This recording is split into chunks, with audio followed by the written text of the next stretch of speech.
I feel like I had something that I wanted to say to start this video with, not just because last episode was really good, but also just because I generally try to have some sort of something to intro my videos with, even if it's just like very brief, just some little way to segue the intro of the video into the actual reaction. But I recorded the last episode something like 2 weeks ago, so whatever it may have been, I have forgotten. So I'll just say, if you are liking my videos, remember to check the community tab because I post things there, including polls, such as polls trying to figure out what should be next on the channel. To that end, once we finish with these last few episodes of Dungeon Meshi, it looks like we will be starting the Apothecary Diaries. And also, as per always, just remember to like the video, leave comments on the video, and if this happens to be your first video that you are watching on this channel, then subscribe, of course. So, with that all being said, I guess let's get into episode 21 of Dungeon Meshi, starting in 3, 2, 1, go. Oh, and not surprising, we are starting with the OP. Because, and I say not surprising just because, yeah, for Dungeon Meshi, they've made a bit of a habit of putting the OP at the very beginning of the episodes for most of their episodes, I would say. Maybe I should try to actually pay attention to this OP this time though, just because I did barely sort of notice in the last episode that they added Izutsumi to to the OP. So let me look to see if there's like any other places that they added her other than just those bits at the end that I noticed. Hasn't really looked like it so far.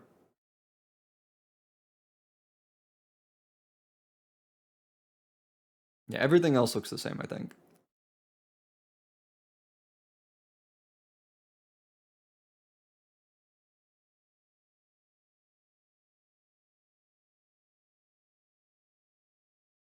Wait.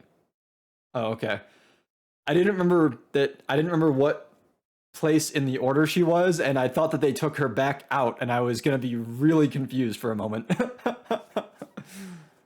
Okay, so yeah, OP is still the same except for at the very end here when they're falling and grabbing hands and then the sleeping. Okay. Okay.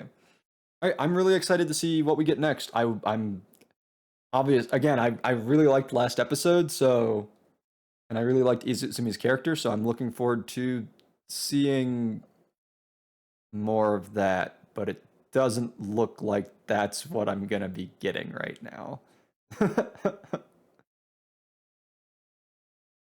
Tell him to go fuck himself.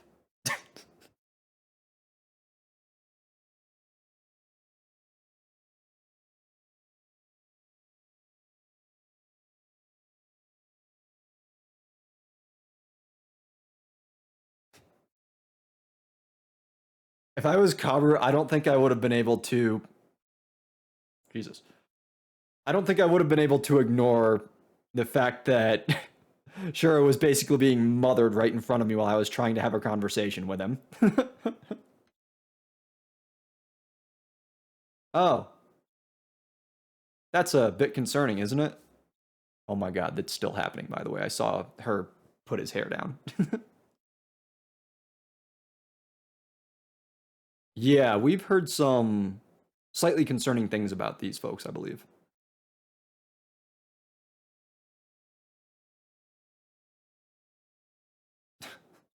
Can she not?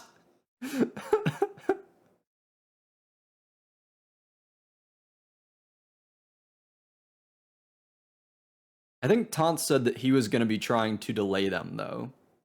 And while I think it's fair to say that, I think it's fair to agree with the assessment of the Lord of the Island not being good at negotiations, I do have a little bit more faith in Taunts in this regard, I think. You ended up liking it. Why are you shit talking them?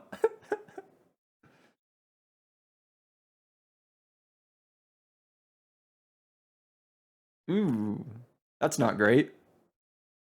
Nah, just barge in there. The hell he can't.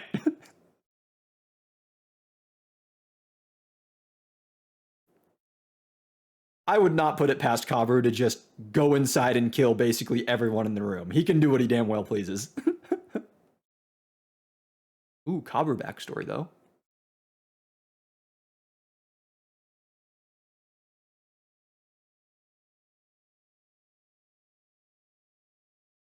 Not really as much as I wanted to see though.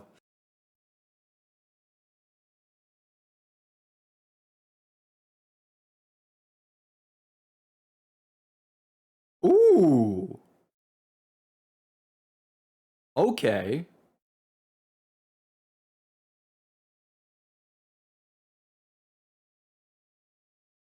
I'm gonna be honest, a lot of these characters that I'm seeing, I've noticed in the OP, but I didn't expect them to be like actual characters we were going to meet.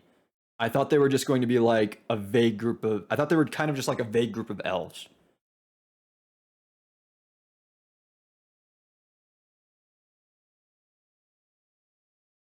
Isn't this just gonna want to make them? Hmm.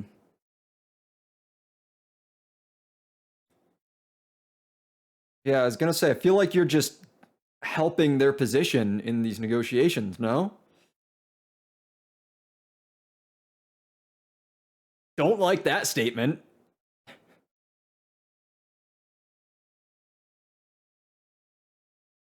Oh dear. Oh my god. God damn it, Kabu, you're making me agree with Shuro.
Okay.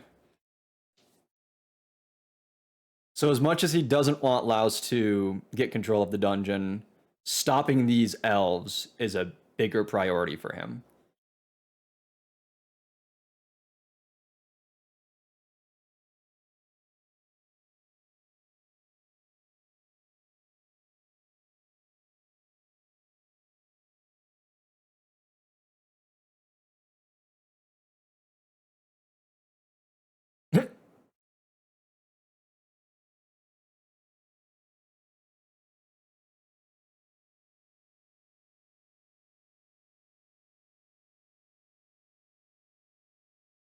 The kid who survived that incident?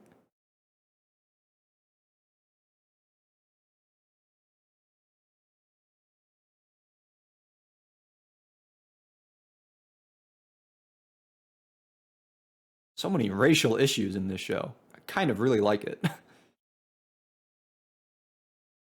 Adds a lot of complexity.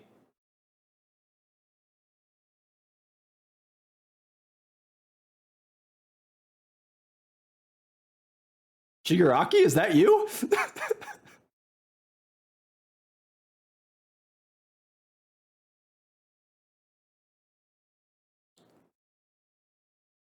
Oh, what the hell?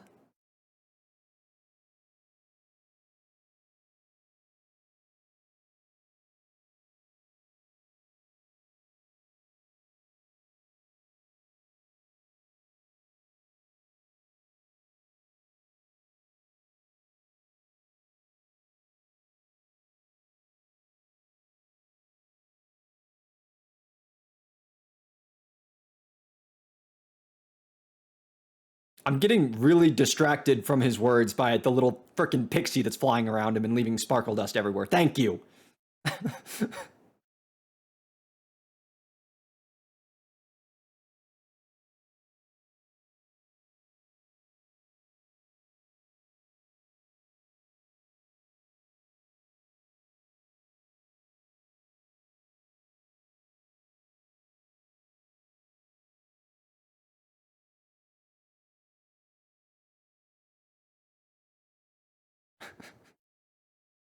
That was a really cool scene. That was a really cool scene. And my God, do they do a good job of balancing, showing us the different perspectives of like what's going on. Like I know that I commented at the beginning of the episode when I saw when I saw the perspective that we were starting the episode with. I know that I commented that it wasn't what I wanted to see, but I feel like nothing ever feels like it's overstaying its welcome or is like not being given enough time.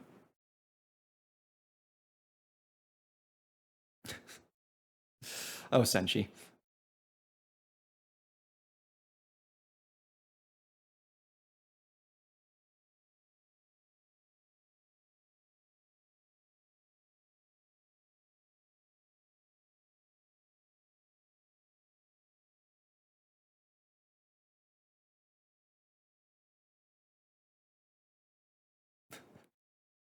What? Why was that her takeaway?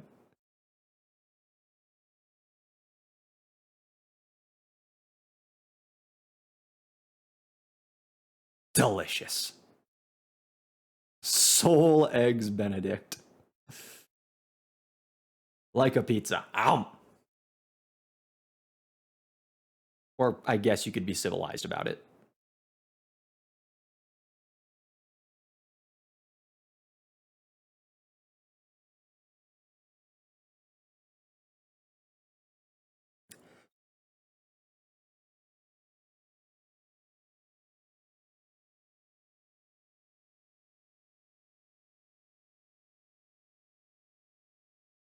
Uh, Laos? This guy!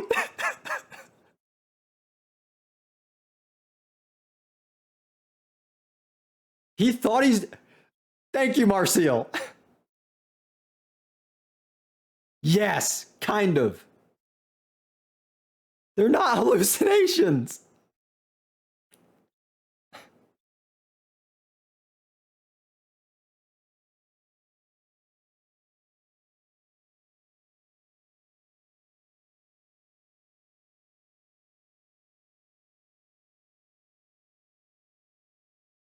That's the king, isn't it?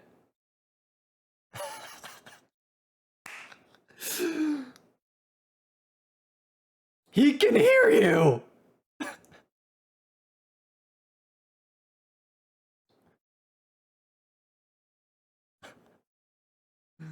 Oh my word. Fair.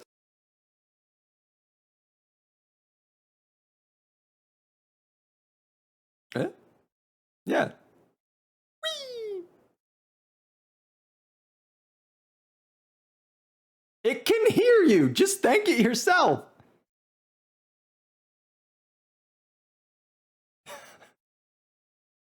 Uh, sure. Let's go for it.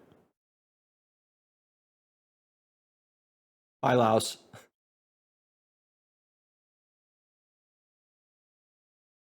Okay, I'm a little perturbed by the fact that they can pull them through walls.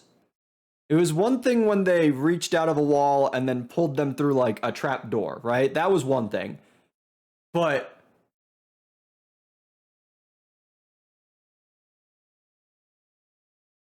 what just happened here? Oh, okay. Sure. Sure. That's You know what, Sunshi, fair. I So many freckles. Ooh.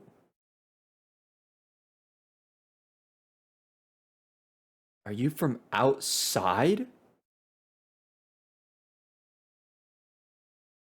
Oh, she looks so peaceful there.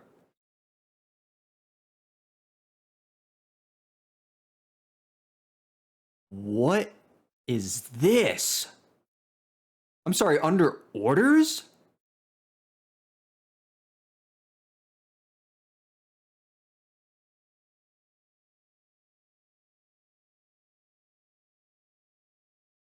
I mean, she looks like relaxed and calm. She doesn't look like tired or worn out or anything.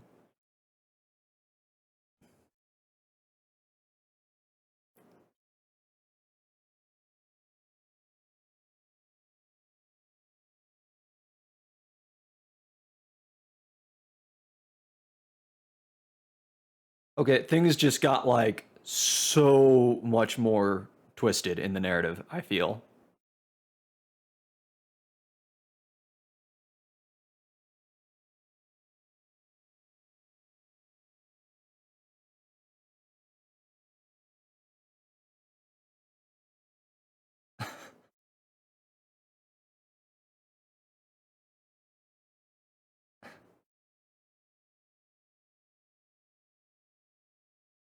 Yeah, of course. Oh, we're all just gonna go on tours, huh?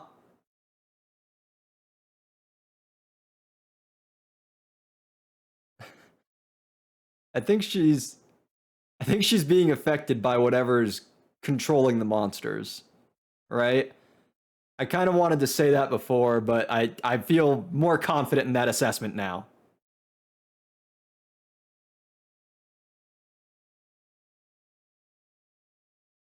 And yes, we're just going to gloss over what's on screen.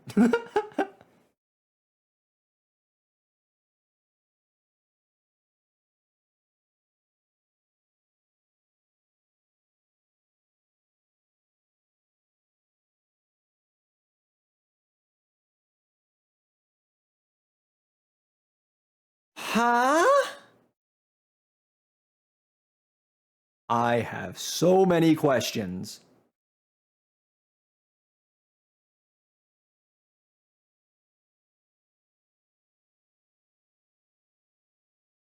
Oh?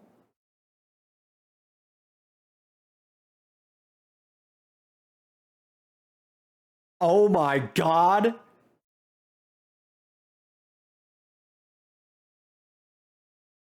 Show me Marcial in all of the dress up outfits. Let me see it. I am surprisingly disappointed. What am I looking at? Okay, well, those look nice actually. Is he just getting drunk? Lamau, bro.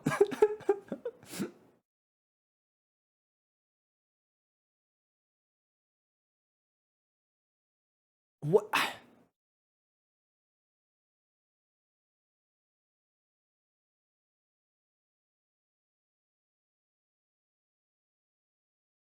I feel like no, he means him personally. Yeah.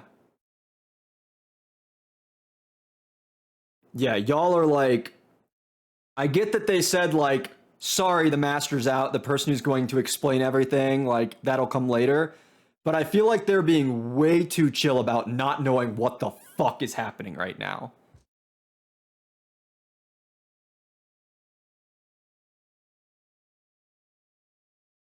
Y'all, I think Chilchuck went to drink to get away from this kind of stuff. Why did you come after him? No comment. Okay, now that's what I wanted to see. Someone slap him. How dare he? They look fantastic.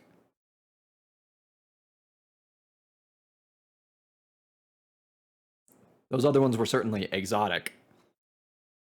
Oh god, what is he gonna say?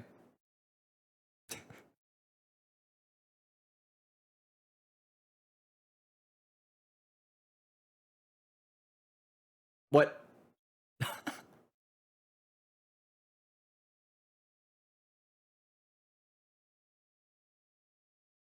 Huh.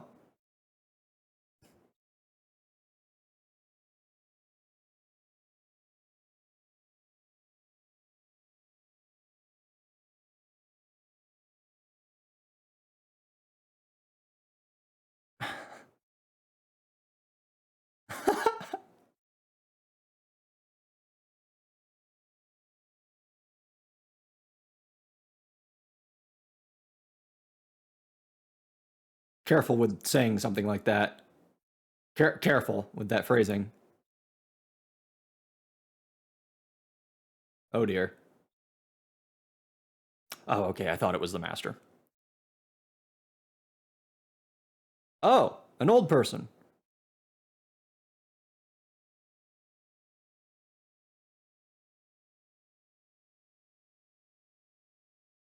Oh, okay.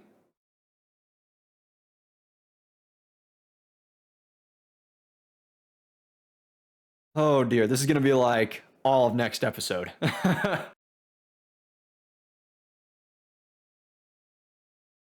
Oh, man, I was just saying earlier, I forget what brought it up, but I was just like musing to myself earlier how it's been forever since I've had ribs, and I could absolutely fuck up a rack of ribs right now.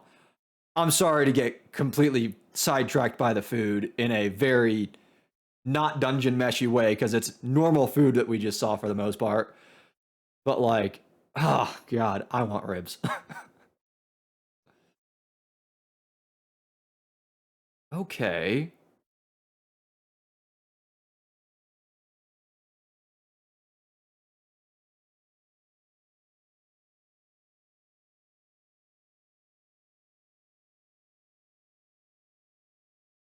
This fucker looks tired, by the way.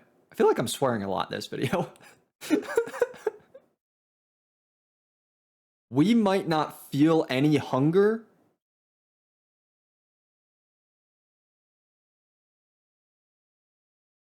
Bro, it's that's totally who's been following Laos. Looks exactly the same, even though we can't see his full face. Yeah, and it just said he went to the surface. Yeah. He turned to dust.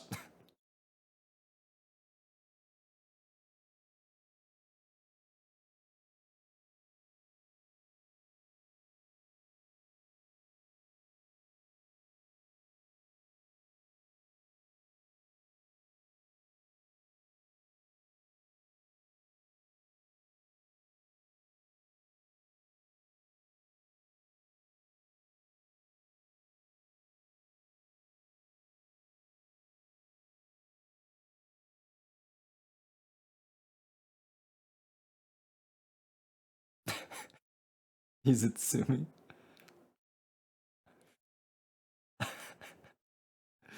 Oh, Lamau.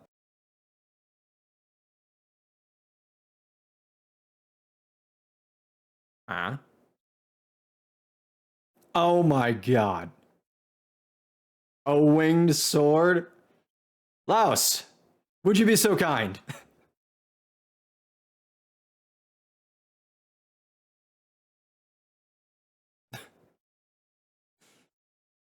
Oh dear.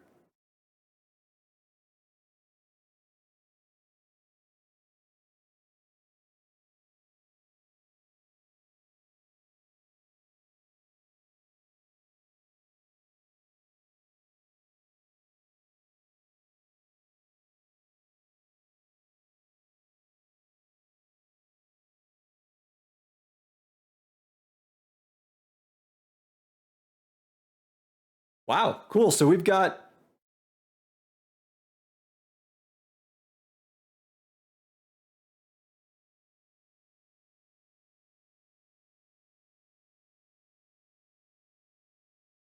Wow, he's short.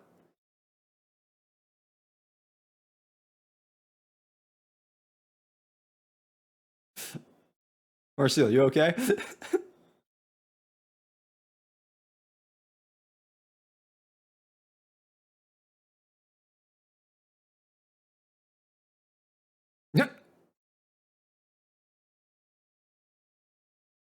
I mean, is this not kind of what y'all were after?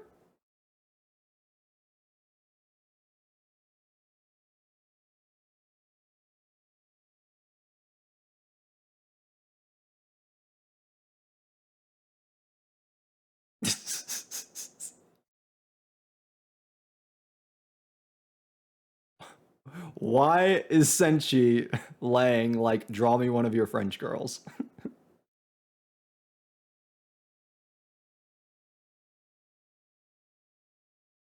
So what if you don't need to eat? If it y'all have immortality and you're not trying to like spice up your cooking as much as possible?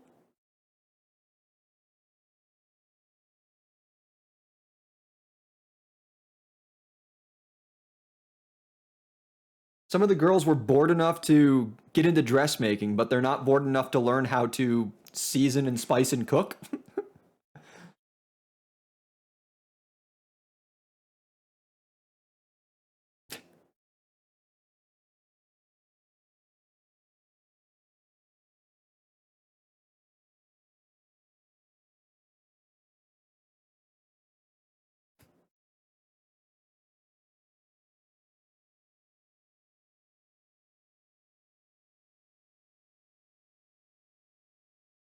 Interesting.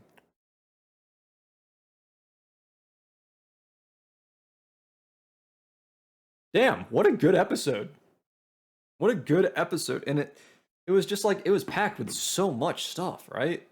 Yeah, I feel like this episode was just packed with so much stuff. Like so one of the things that I wanted to comment on, like so a couple of things from the beginning half of the episode that I wanted to comment on. So one, I mentioned in the last episode? No.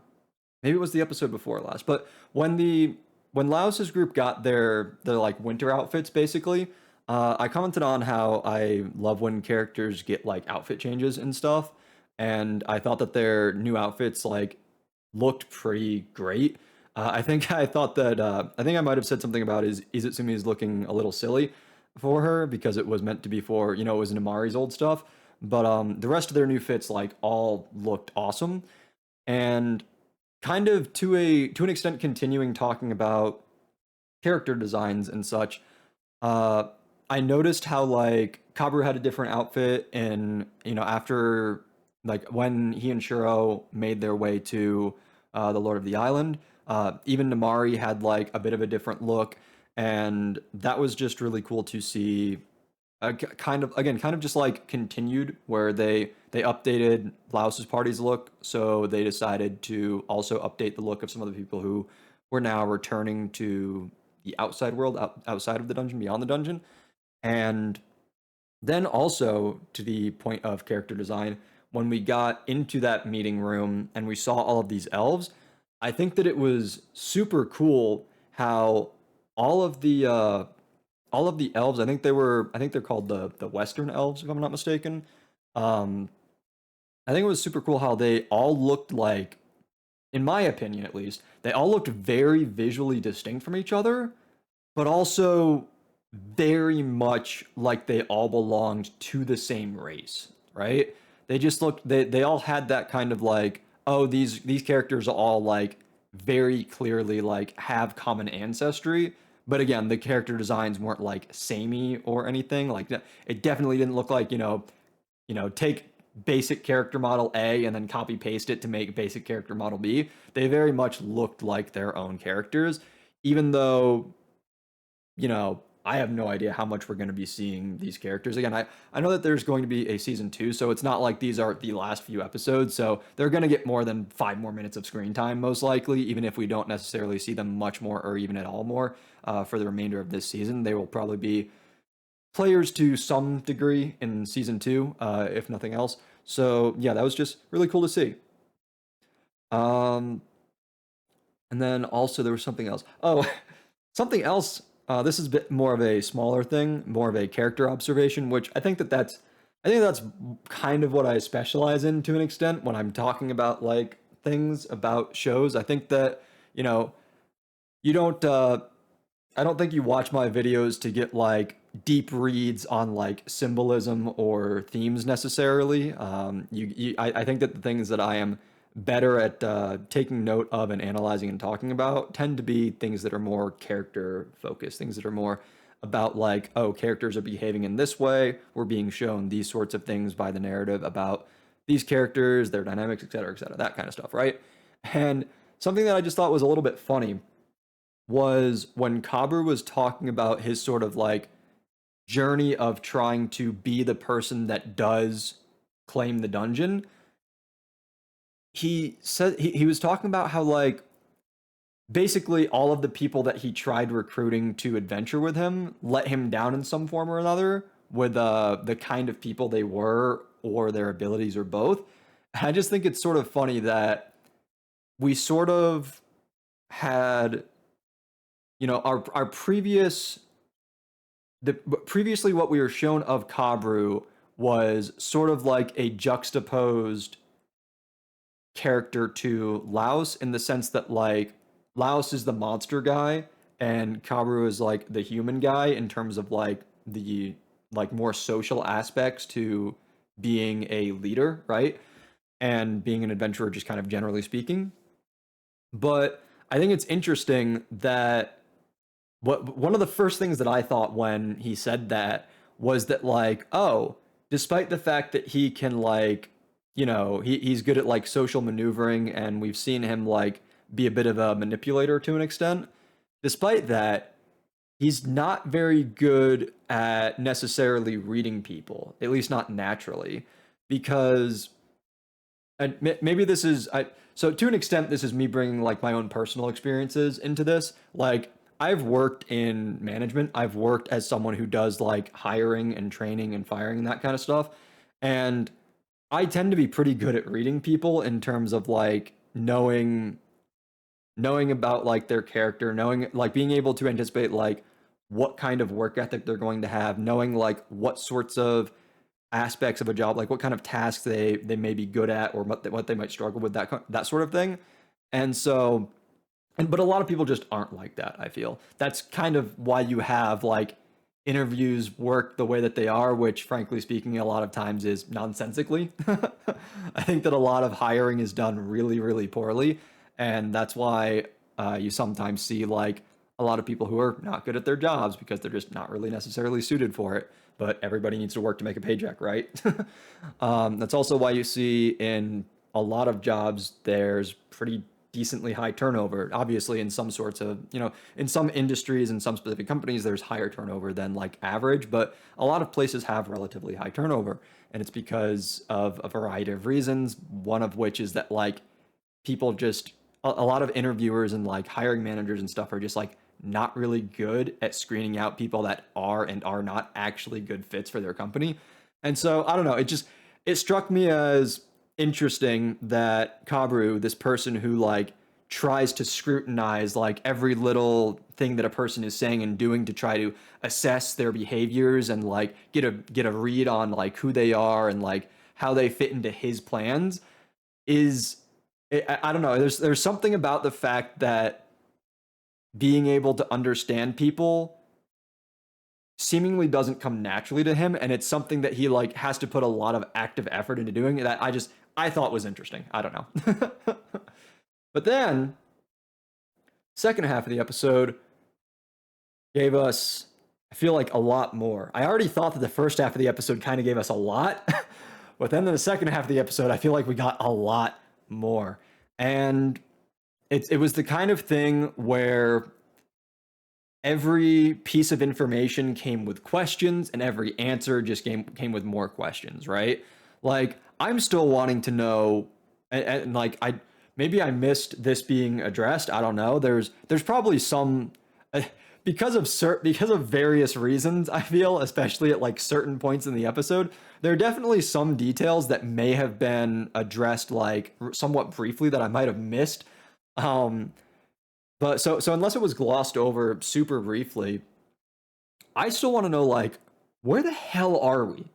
Like we are seemingly outside, but this is also definitely still in the dungeon. So like like part of this dungeon that was created, there's like an entire fake outside that lets these people farm that has like some sort of sun seemingly like what? What is going on? Like this seems like a, what's the word?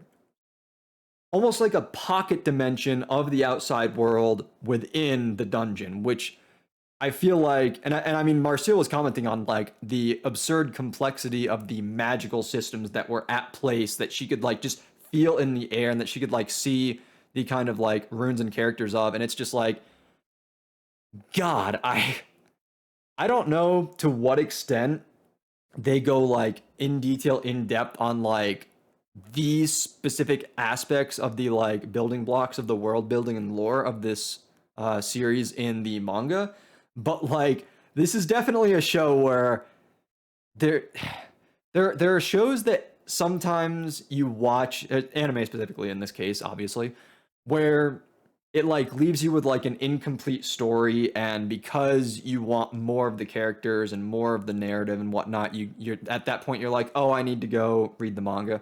There are times where like something isn't coming out fast enough, so you want to go read the manga.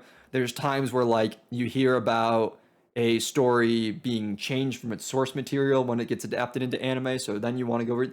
In this case, the reason that I'm currently like I kind of want to read the manga is because there's just so much depth in the anime that I'm curious. I'm kind of curious to see like how much more depth, even beyond what we're getting in the anime, there is present in the manga, right?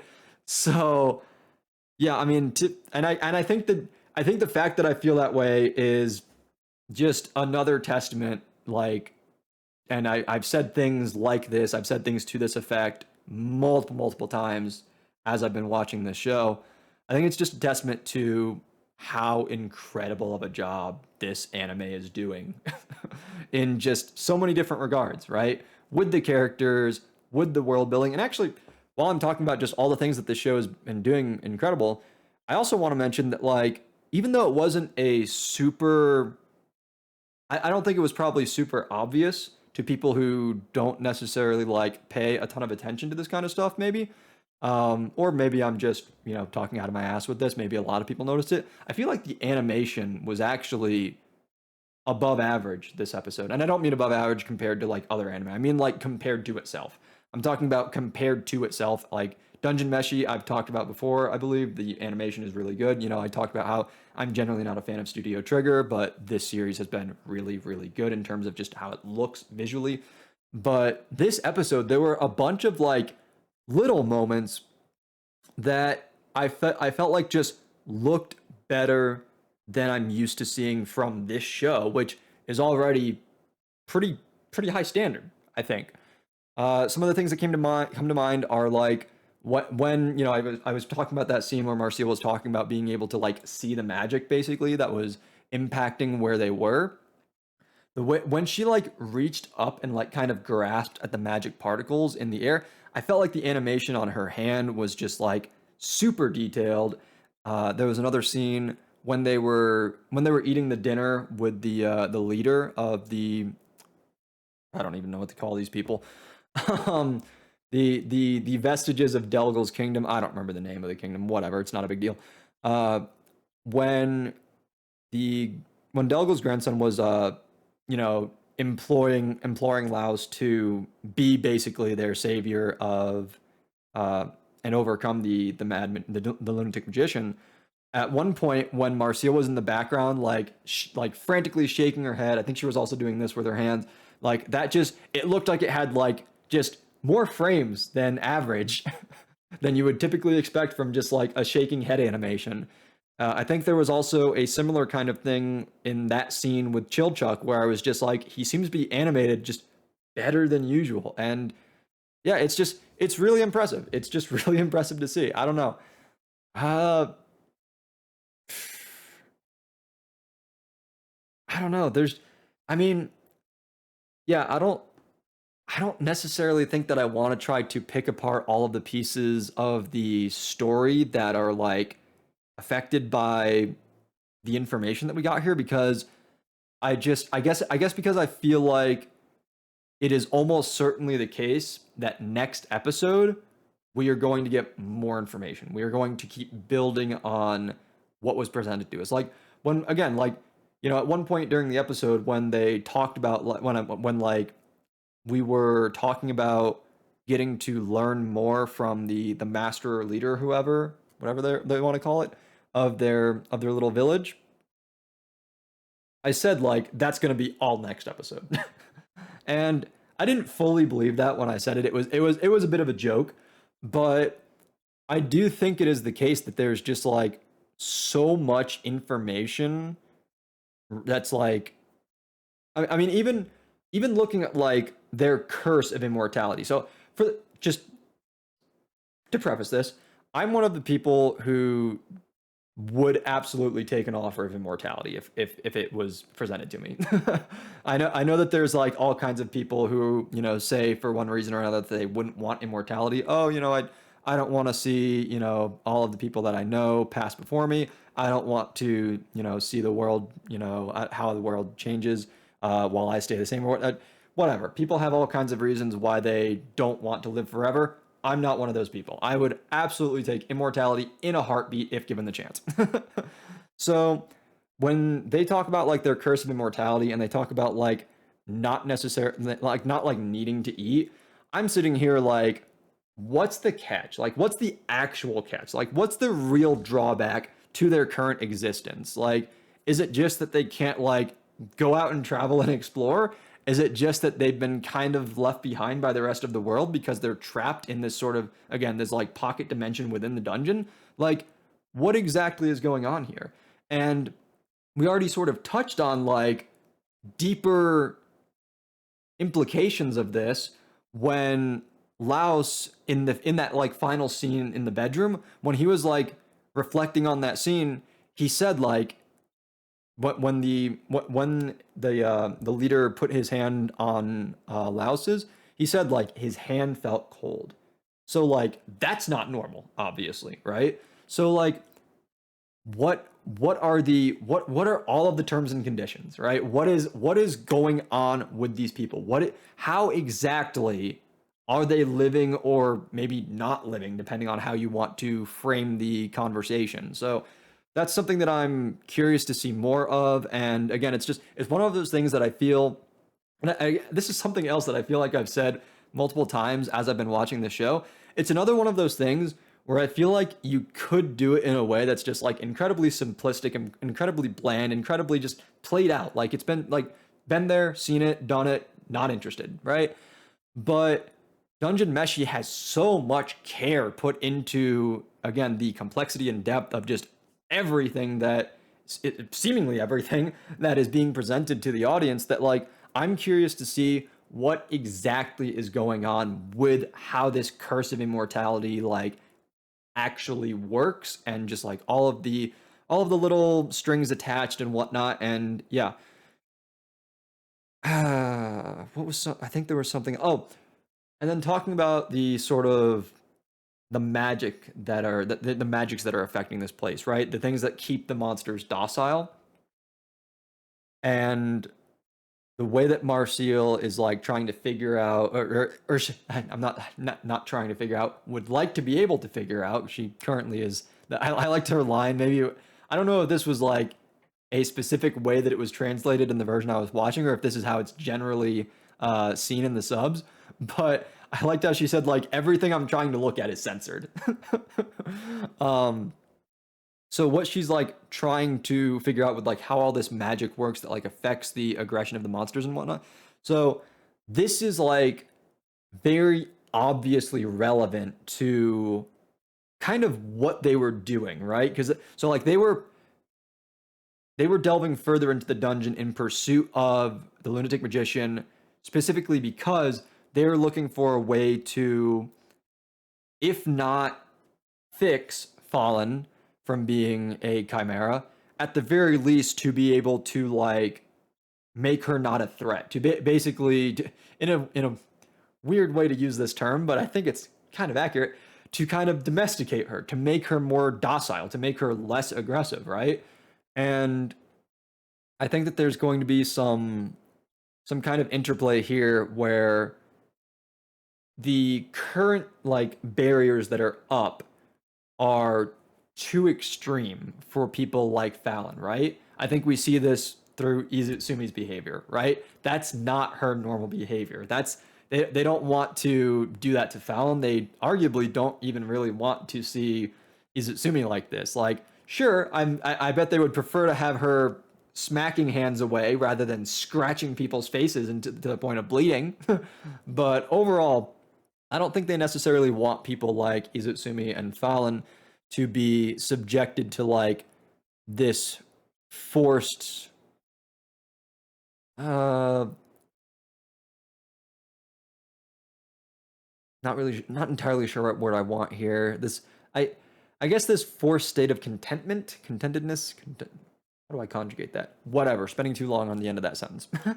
But I do think that Marcial does want to learn enough from how this system works in order to kind of adapt it into something that will allow for kind of a middle ground, right? Because again, we don't want Fallon to be attacking and killing people, but we do want her to calm. We do want her to chill out a bit and have largely control of her faculties and such, right?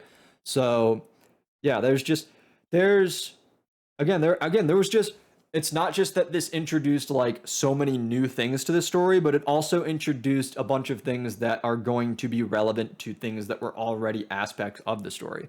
And something I think that I still probably don't have the word that I want here, but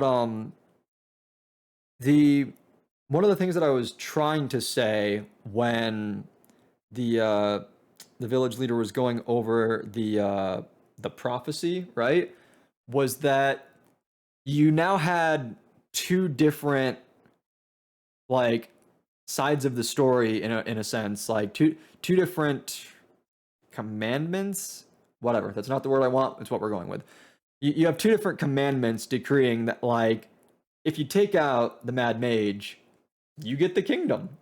There's this prophecy, and then there's also the fact that King Delgul went to the surface and told people this is how it works. Like, yes, now that we know about this prophecy, we can see that that's probably basically what he was trying to convey to folks was this prophecy, but it tells you, but it's different in the sense that because he did convey it to kind of like the overworlders, right? The people outside of the dungeon. It's the case. I think it's the case that like if they fulfill the prophecy that exists within the dungeon, then because it was already conveyed to the people outside of the dungeon, like, hey, this is how it works, it means that like once they fulfill it, there's less room for people like the elves from the west to come in and be like, actually, we don't think your claim to the dungeon is legitimate because everybody knows that like no, this is how it works. It's always been said that if you do this, then you get this. That's always been what people like. That's always been the pretense of like adventuring in this dungeon, right? So yeah, it's just the again, it's not just the complexity and the depth that I keep going on and on about with this series. It's the fact that like all these things are being brought together and connected and interwoven in a way that just makes really good narrative sense and is just like really satisfying to see in my opinion, and especially because again in my opinion I feel like they do a really good job of balancing like when you see certain things and how much of different things you see at a given time. There are some shows that like they try to do similar sorts of things where they have like a bunch of stuff going on and different things do feed into each other, but the sort of like pacing or like the decision of when to show certain things just doesn't feel right. But with this show I just feel like they've just nailed so many different aspects of this series and it's just been yeah, I don't know. I'm beating a dead horse at this point, but it's just been so incredible to watch. So yeah, at something like 50 minutes ish, I think let's just go ahead and call the video there because, I mean, yeah, I don't think I have too much more to say. I could just keep talking about how amazing certain parts of this series it is are whatever. Um, but yeah, it's can't wait to watch the last few episodes. Can't wait to watch the last few episodes. Can't wait to firmly and confidently say that this is going into my top 10 anime of all time. And then can't wait to be stuck waiting for season two because I know that I mentioned earlier the potential of reading the manga, but if I end up continuing this watch along reaction channel, which I would like to, but don't know if I'll necessarily be able to, um, then I'll obviously be wanting to react to season two of this as well. So I would not be reading the manga until such time as either I am abandoning this channel or I finished season 2. There we go. I was completely forgot what I was saying there for a second. So that is even more of a sign to end this video. Thank you so much for watching. Remember to like the video. If you watched this far, then I assume you at least moderately enjoyed everything that I've been ranting and rambling about. So give me the thumbs up. It is greatly appreciated. Leave me a comment down below related to anything and everything that I have talked about in these past 50 minutes of this video. Oh, I guess you could also comment on no, forget what I was about to say. I really need to end this video with how all over the place I'm starting to get. Again, subscribe if you're not already. If this happens to be your first video on the channel, check out other stuff on the channel if you were so inclined to do so. We have, of course, free run is still going on. And as I mentioned, Apothecary Diaries is going to be starting soon. Depending on various things, I may even be starting another series as well as Apothecary Diaries after I finish Dungeon Meshi, but we will see on that. No promises as of this point in time. And until I see you in the next one, take care. Bye-bye.